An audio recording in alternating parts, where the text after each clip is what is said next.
শহীদদের স্মরণে বিএনপির ভারপ্রাপ্ত চেয়ারম্যান আমাদের সাংগঠনিক অভিভাবক জনাব তারেক রহমানের নির্দেশে জাতীয়তাবাদী স্বেচ্ছাসেবক দল একটি ব্যতিক্রমধর্মী কর্মসূচি গ্রহণ করেছে। আমরা দুটি মহানগরীতে দুটি খাল পরিষ্কার করব, এটা আমাদের সাংগঠনিক অভিভাবক জনাব তারেক রহমানের নির্দেশনা। আমরা সেই নির্দেশনাকে বাস্তবায়নের জন্য গতকালকে দক্ষিণে একটি খাল পরিষ্কার করেছি, ধুলাইপাড় থেকে দক্ষিণ কুতুবখালী পর্যন্ত।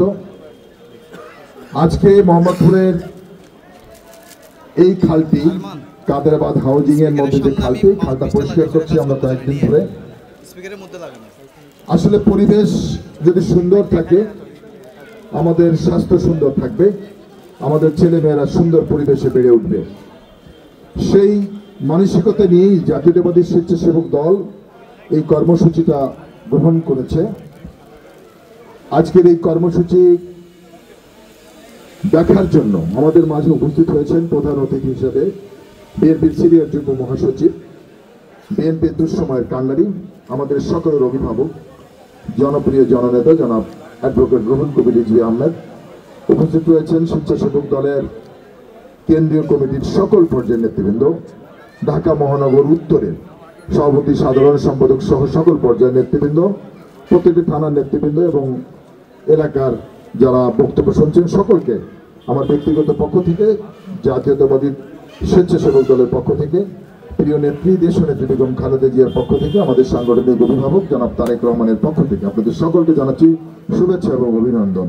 যারা দীর্ঘ 2-3টি দিন ধরে এখানে কাজ করে এই খালটি পরিষ্কার করেছেন তাদের প্রতি ধন্যবাদ জানাচ্ছি এবং তাদের প্রতি কৃতজ্ঞতা প্রকাশ করছি। প্রিয় সহযোদ্ধা বন্ধুরা, শহীদ রাষ্ট্রপতি জিয়াউর রহমান এই সংগঠনটি সৃষ্টি করেছিলেন মানব সেবার জন্য। এই সংগঠনটি সৃষ্টি করেছিলেন স্বেচ্ছায় শ্রম দেওয়ার মানসিকতা যাদের আছে তাদেরকে নিয়েই, যারা দেশের যখন দুর্যোগ দুর্বিপাকে পড়বে দেশ, তখন সবার আগে জাতীয়তাবাদী স্বেচ্ছাসেবক দল মানুষের পাশে ছুটে যাবে। আমরা ইতিমধ্যে প্রমাণ করেছি এবং তার ধারাবাহিকতা রক্ষা করছি। আজকের এই খালটি পরিষ্কার হয়েছে, ভালো লাগছে দেখতে। আমি এবং আমার সাধারণ সম্পাদক রাজীব আমরা 3-4 দিন আগে এখানে এসেছিলাম, যে অবস্থায় দেখেছিলাম আজকে আসলে দেখতেই সুন্দর লাগছে। আমি শুধু এই এলাকার যারা বসবাস করেন তাদের কাছে বিনীতভাবে অনুরোধ করব, আপনি নিজে সচেতন হবেন, আরেকজনকে সচেতন করবেন।